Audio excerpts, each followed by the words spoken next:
What's up, guys? Now, I usually don't do this. I usually don't do my episodes a minute, 2 minutes after a PLE, but after watching Clash in Paris, I just need to get a few things off my chest because right now I am just so angry, frustrated, confused.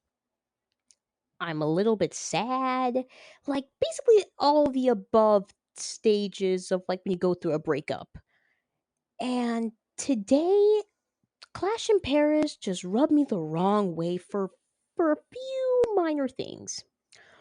One, Roman Reigns beating Bronson Reed, and then after beating Bronson Reed, choking out the Wiseman Paul Heyman, to waiting 2 minutes after the match, Braun Breaker comes out, he spears him more than once, and then after he spears him more than once, Bronson Reed comes out and he tsunamis him more than once, I might add.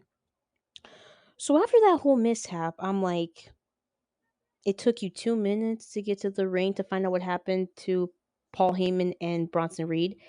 And then on top of that, Adam Pearce just let Bronson Reed and Braun Breaker spear Roman Reigns. And then when Jey Uso trying to help out his family, because that's his family, that's his cousin, Braun Breaker spears Jey Uso. And I'm like, Adam Pearce, I'm sorry, do you just are you trying to get a rise out of people for not protecting your wrestlers?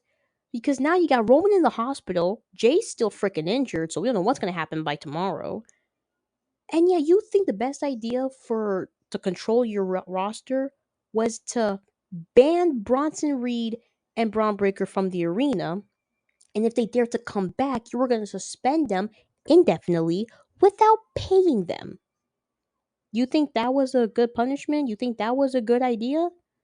Nah, nah, nah. See, no, no. See, no. If I was the general manager, I would not only suspend them, I fine them 50 grand apiece. 50 grand for each time they tormented and pulverized Roman in that ring. And along with Jey Uso, I might add, in that ring.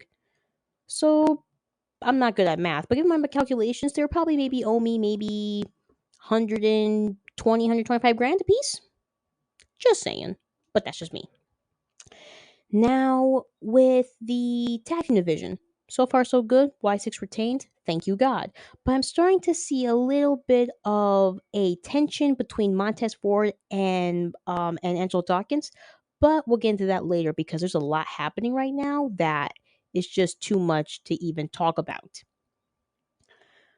So we get to the women's division with the match of Nikki Bella versus Becky Lynch for the Intercontinental Championship. For me, Nikki Bella, she's good. She's a little rusty on the way, but she's slowly getting better. She's been out of the ring for I don't know how long, so for her to come back like that, it was a bit of a stretch, but she pulled through, and I was really happy for her. Like she did that. She did that. Now, okay, John Cena and Logan Paul. That match I thought was really, really, really great. I mean, John Cena pulling out all the stops, him kicking out the titanium punch against Logan Paul, it was beautiful. I think the whole match was amazing. And for him to be in Paris one last time, serenading and whatever, and winning the match, that was the cherry on top for John Cena. The cherry on top for that match. All in all, it was amazing. The Sheamus and Rusev match, that match was I mean, so much beatings and so much chest punches and the shillelagh hits, and by the end, Rusev wins the whole thing by making Sheamus submit. I mean, seeing that, I was a little bit scared because these guys are like freaking. They're I don't know what to call it though, but they're just so strong, and they can still stand on their own 2 feet while getting their asses kicked. It was just insane. To me, the whole thing was just insane. Now, the main event fight. The main event fight. I'm just pissed off for two reasons. One, Roman Reigns said he didn't need anybody, but he did. So he lied. Again, like always, he's a liar for that. And then two, the person who helped him was his wife, the man, Becky Lynch. Now, the main event was just all kinds of insane. You had LA Knight pulling all the stops, Jey Uso pulling out all the stops, even with the with a busted rib cage from getting speared by Braun Breaker, he still wrestled his heart out in that ring, and he did what he had to do for his family to protect Roman Reigns after what happened. CM Punk, he has so much hatred for Seth Rollins. It's like his blood was boiling when he was in the ring with him. Like he wanted to pulverize him. And I don't blame him. I would have done the same thing if I were CM Punk. My blood would be boiling so much that my face would be red. Next thing you know, I just go haywire and punch the crap out of him. But that's just me. Now, the last seconds of it was too perfect. I mean, LA Knight getting put through a table. Jey Uso almost getting speared, but he didn't get speared. But then he gets curb stomped. Like the whole thing was just insane to me. CM Punk did whatever he could to get that title around his waist. But then the last second, Becky Lynch gave him a freaking low blow. So let me get this straight, Seth. Braun Breaker and Bronson Reed are banned from the arena. Paul Heyman's in the hospital. You say you don't need anybody, yet you call up your wife to do your dirty work for you. I don't know what's more sickening.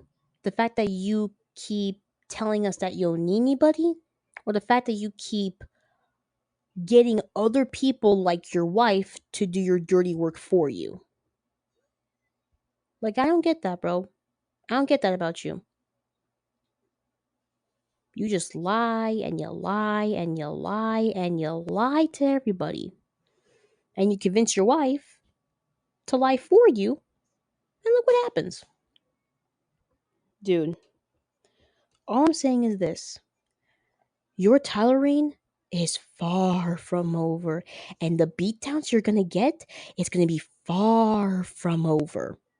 And the rivalry that you have between you and Punk, that's far, far, far from over on what he's gonna do to you by Monday. Plus, I got a tip that a big ending was supposed to happen, like a big surprise was supposed to happen at a Clash in Paris. And all we got was Becky Lynch helping her husband retain the title. That was a load of crap, for one. The ending was a waste of my time. And now, Seth Rollins is in my book for a waste of time of wrestling. Because he's all the talk. He talks and talks and talks and talks and talks. But he doesn't walk the walk, the walk, the walk. That's right. He doesn't walk the walk, the walk because he's too busy telling other people to do the walking for him. If it's not Paul Heyman, then it's Braun Breaker. If it's not Braun Breaker, then it's Bronson Reed. Now, if it's not Bronson Reed, then it's his wife. Clash in Paris for me, if I had to give it a score from like on a scale from 1 to 10, I'd say a 5. I give it a 5 out of 10.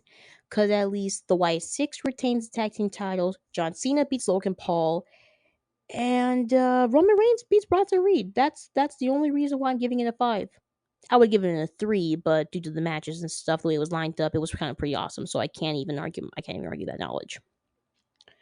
So yeah, that's all I gotta say for today about Clash in Paris. Not that fond of the ending. I didn't like the way Seth Rollins lied to us again. But we'll see what he's got to say tomorrow. Yeah, we'll wait till tomorrow to see what he's got to say about the Vision and his wife and Paul Heyman and all that other crap. We'll find it out by tomorrow.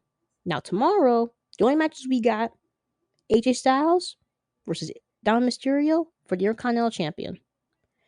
Be sure to watch it tomorrow on Netflix, live in Paris, 2 o'clock Eastern Time, 11 o'clock Pacific Time. And hope you guys enjoy the rest of your Sunday. Stay blessed, and I will talk to you guys later.